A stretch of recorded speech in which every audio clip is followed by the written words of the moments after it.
नमस्कार साथियों, आप सभी को चैत्र नवरात्रि की हार्दिक शुभकामनाएं। इस वर्ष चैत्र नवरात्रि 19 मार्च 2026 से प्रारंभ हो रही है। 9 दिनों तक चलने वाले इस पावन पर्व में मां दुर्गा के 9 दिव्य स्वरूपों की पूजा की जाती है। नवरात्रि का पहला दिन मां शैलपुत्री को समर्पित होता है, जो शक्ति और स्थिरता का प्रतीक मानी जाती हैं। आइए जानते हैं मां शैलपुत्री की अद्भुत कथा। बहुत समय पहले की बात है। प्रजापति दक्ष नाम के एक महान राजा थे। उनकी एक पुत्री थी जिनका नाम सती था। माता सती भगवान शिव से अत्यंत प्रेम करती थीं। उन्होंने भगवान शिव को ही अपना पति बनाने का संकल्प लिया और उनसे विवाह किया।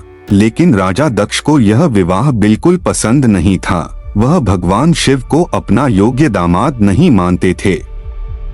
एक दिन राजा दक्ष ने एक बहुत बड़ा यज्ञ आयोजित किया। उस यज्ञ में सभी देवताओं को आमंत्रित किया गया, लेकिन जानबूझकर भगवान शिव और माता सती को निमंत्रण नहीं भेजा गया। जब माता सती को यह बात पता चली तो उन्होंने सोचा कि पिता के घर जाने के लिए निमंत्रण की आवश्यकता नहीं होती, इसलिए वह अकेले ही यज्ञ में पहुंच गई। लेकिन वहां पहुंचकर उन्होंने देखा कि भगवान शिव का अपमान किया जा रहा है। यह अपमान माता सती से सहन नहीं हुआ। क्रोध और दुख से भरी माता सती ने उसी यज्ञ कुंड में अपने प्राण त्याग दिए।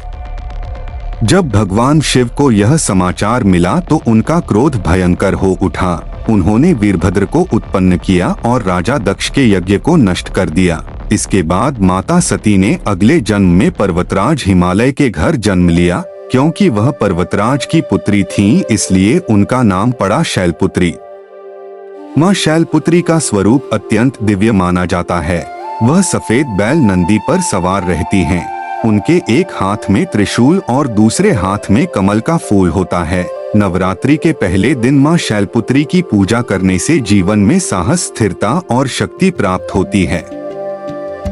आइए इस पावन अवसर पर हम सभी मां शैलपुत्री से प्रार्थना करें कि वह हमारे जीवन में सुख, शांति और समृद्धि का आशीर्वाद दें। जय माता दी।